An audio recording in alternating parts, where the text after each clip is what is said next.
Vous l'avez sûrement entendu plusieurs fois, il n'y a rien de plus rapide que la lumière.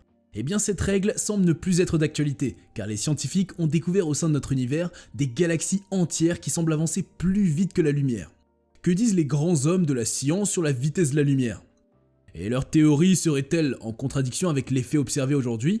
La présente vidéo fait un tour d'horizon sur le sujet en explicitant mieux les faits.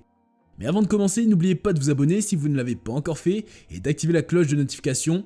Vous avez également la possibilité de consulter nos différentes sources en bas en description de la vidéo. Allez, c'est parti. La vitesse de la lumière. Un clic sur votre interrupteur et hop, la lumière envahit toute la pièce. Vous serez même tenté d'affirmer que la lumière n'a pas de vitesse, ou que sa vitesse est tout simplement infinie.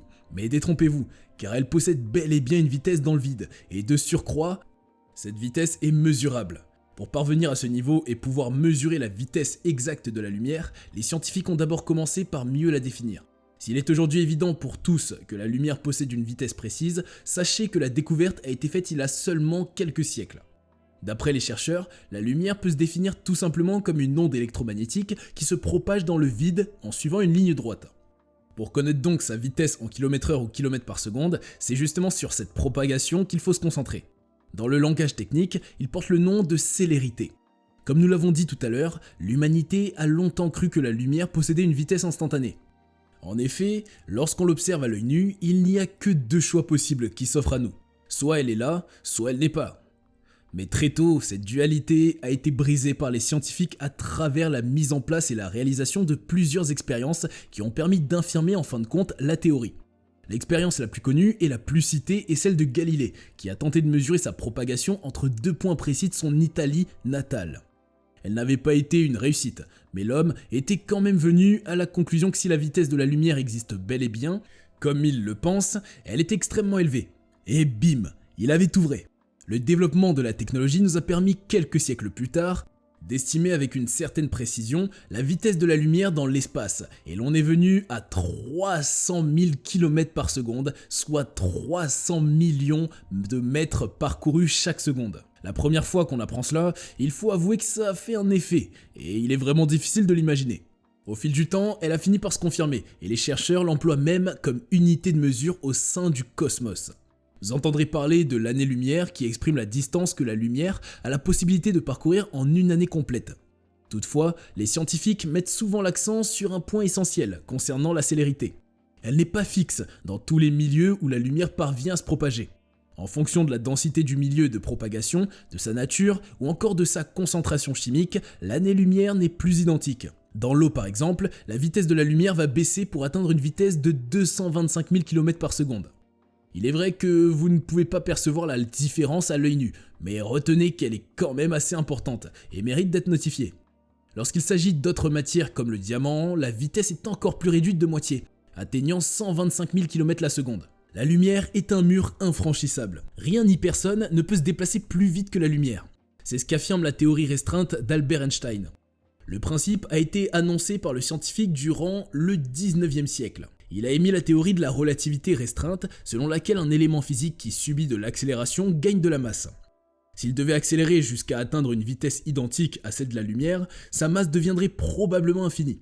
Imaginez-vous un peu un objet avec une masse infinie, mais qui se déplace aussi vite que la lumière. C'est impossible, voire insensé. Pour qu'un objet gagne de l'accélération avec cette masse, il faudra lui fournir une quantité d'énergie extrêmement importante. Pour vous aider à avoir une idée de la quantité nécessaire, prenez l'exemple des fusées spatiales qui sont employées de nos jours. Vous imaginez bien la quantité d'énergie qu'ils consomment pour le décollage, et pourtant elles sont très loin d'atteindre la vitesse de la lumière dans le vide. En 1958, un autre physicien russe connu sous le nom de Pavel Cherenkov a décroché le prix Nobel, car il avait fait la découverte d'un phénomène qui a fini par porter son nom. Il s'agit de l'effet Cherenkov, et il se produit lorsqu'une particule effectue un déplacement plus rapide que celui de la lumière elle-même. Cela ne signifie pas qu'il va à l'encontre d'Einstein. En effet, Pavel conçoit que la vitesse de la lumière dans le vide est inatteignable pour un objet.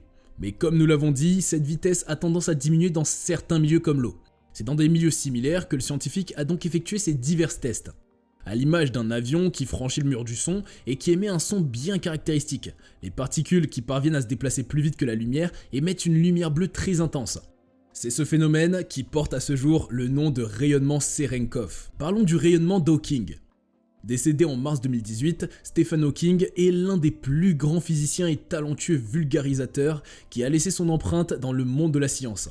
Ce savant au QI plus élevé que celui d'Einstein est connu pour ses nombreuses théories sur les trous noirs, les supercordes, les singularités, mais également et surtout le rayonnement des trous noirs auquel il a donné son nom. Le rayonnement de Hawking est une lumière qui est émise par les trous noirs et qui est très bien expliquée par les lois qui définissent la mécanique quantique.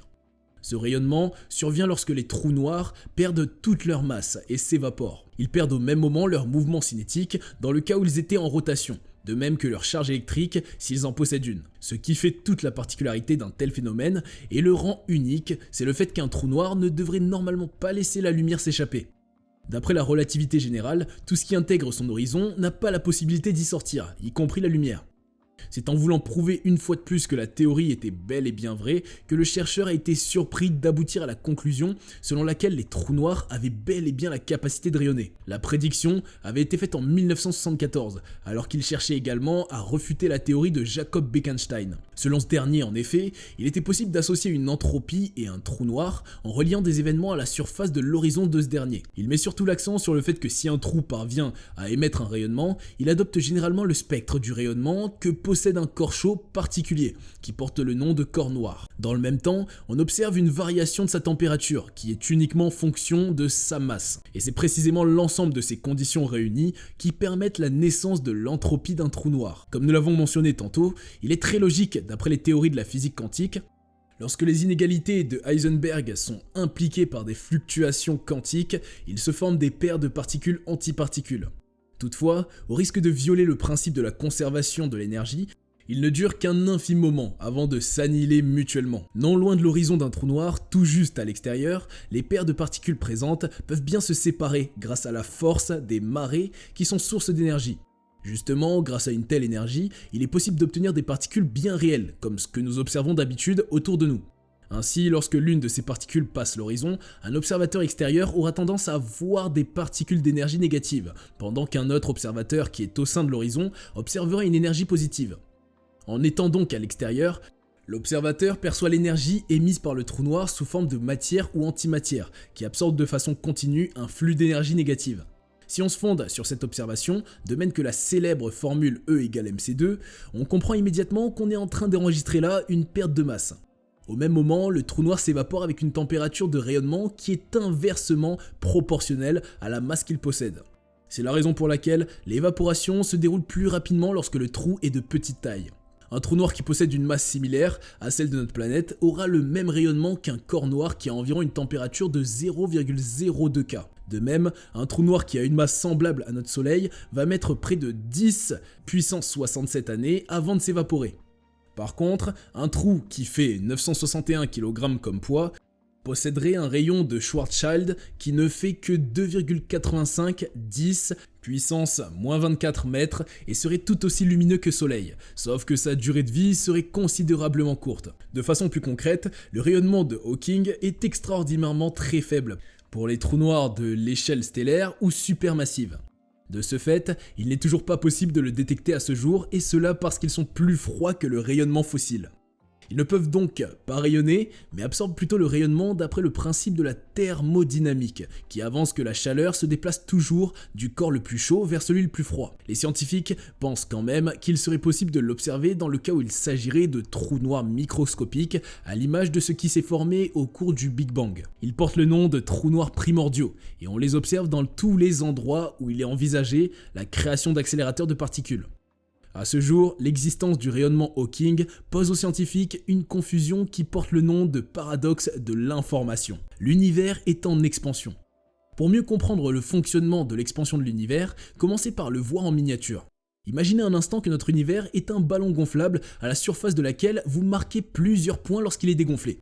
Lorsque le ballon sera gonflé et qu'il prendra progressivement du volume, chacun des points qui ont été marqués au préalable à la surface va s'éloigner des autres.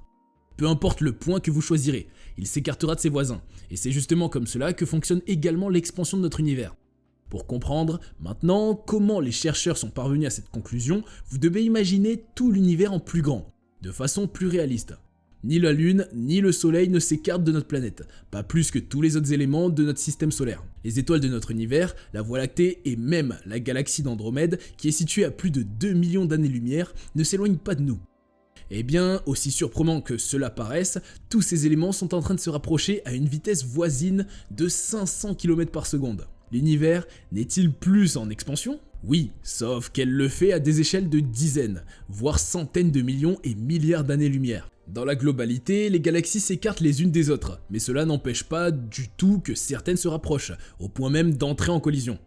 C'est ce qui s'est produit il y a quelques années de cela avec la galaxie des Souris, qui est à environ 301 millions années-lumière de nous. Depuis les années 1920, le monde scientifique était déjà informé de l'expansion que connaît notre univers. À l'époque, les astronomes américains avaient remarqué que les objets célestes, qui avaient été localisés loin de nous, s'éloignaient encore plus. L'autre remarque intéressante est que plus ils étaient éloignés, et plus leur vitesse de déplacement semblait grande. Pour mieux comprendre ce phénomène, il leur fallait mesurer la distance qui sépare chaque objet de nous, ainsi que sa vitesse. Au début du XXe siècle, la communauté scientifique a eu la confirmation que notre univers était bien en expansion. À cette époque, la question de savoir si tous les objets célestes qui sont visibles font partie de notre galaxie ou d'une autre a fait couler beaucoup d'encre. Pour trancher le débat, les scientifiques ont donc procédé à la mesure des distances, et cela a permis de conclure que la Voie lactée était bel et bien une galaxie, comme plusieurs autres. Mais ce qui a surtout permis de mettre en évidence l'expansion de l'univers, c'est la méthode employée par l'astronome américain Edwin Hubble. Il s'est en effet aperçu qu'il y avait une corrélation entre la distance d'une galaxie et la vitesse à laquelle elle s'éloigne de nous. Comme nous l'avons mentionné plus tôt, autant elle est lointaine et autant sa vitesse est grande. Bien que ce phénomène n'avait pas été réellement explicite à l'époque, il a porté le nom de la constance de Hubble H0. Elle indique l'augmentation que connaît la vitesse lorsque l'univers connaît une croissance d'1 million de parsecs, MPC, distance équivalente à 3,2 millions d'al. À l'heure actuelle, lorsqu'on s'écarte d'un mégaparsec, la vitesse des objets célestes connaît également une augmentation de 74 km par seconde. Le résultat direct d'une telle chose est que si l'on remontait dans le temps, l'univers se contracte sur elle-même et sa densité augmente. Les galaxies sont plus rapides que la lumière. Et si on poussait notre réflexion sur le sujet encore plus loin ? À votre avis, pour quelles raisons n'apercevons-nous pas encore d'autres galaxies plus lointaines ? La réponse est simple. C'est parce qu'elles se déplacent plus vite que la lumière qu'elles émettent, et par conséquent, cette dernière ne peut plus nous atteindre. Là, l'éternelle question revient encore. Comment est-ce possible de se déplacer plus vite que la lumière ? Pour mieux comprendre le phénomène, il suffit d'analyser de plus près la théorie d'Einstein sur la notion de la vitesse galactique. D'après la théorie émise concernant le Big Bang, c'est l'espace lui-même qui s'expand. Chaque galaxie est donc fixée en un point précis et se laisse entraîner par les mouvements de l'espace. Si on reprenait l'exemple du ballon gonflable et qu'on l'imaginait en plus grand, rien ne devrait l'empêcher d'atteindre la vitesse de la lumière et même de la dépasser. GN-Z11 est la galaxie la plus éloignée de notre univers qui a été découverte à ce jour. D'après les données dont les scientifiques disposent jusqu'à présent, elle serait dans l'univers depuis environ 400 millions d'années. Pour dater l'année de sa formation, ils ont été obligés de remonter près de 97% en arrière dans le temps, car la galaxie est âgée de 13,4 milliards d'années. Eh oui, sa lumière a fait 13,4 milliards d'années pour faire tout le voyage à travers l'espace et parvenir enfin à l'œil du télescope spatial Hubble. Mais c'était pas là le fait le plus intéressant. Ce qui étonne parmi tant d'autres est que la galaxie ne se situe à 13,4 milliards d'années de notre univers. Elle est beaucoup plus loin. Vu de cette manière, on aurait tendance à affirmer que la galaxie se déplace plus vite que sa propre lumière émise. Ce qui est totalement faux, car la loi de Einstein reste bien valide.